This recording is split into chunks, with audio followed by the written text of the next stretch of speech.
Alright, isa sa pinaka-controversial ngayon guys, yung paggamit natin ng handbrake. Pag-disengage, pag-engage. Isa ito sa pinakang madalas nakakalimutan ng mga new driver. Pag nakalimutan nyo to na i-disengage tapos pinatakbo nyo ng malayong malayo ang sasakyan nyo, nakalayo na kayo, pwedeng masira ang brake components, lalong-lalo na yung mga brake pads nyo. Kaya isa sa pinakamagandang features ng mga sasakyan, yung mga naka-electronic na. Kasi nag-automatic disengage siya once na nag-accelerate ka or pinagalaw mo yung kotse mo or yung sasakyan mo.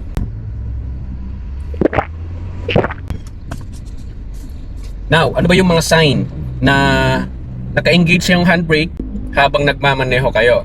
Well, ganito lang yung mga kaibigan. Unang-una, sa ibang sasakyan, nagbabuzzer. May buzzer na maliit lang na tunog na maririnig kayo. So, makikita nyo madalas, may indicator dito na letter P or exclamation mark na nasa bilog. Yun ang palatandaan na naka-engage ang handbrake nyo.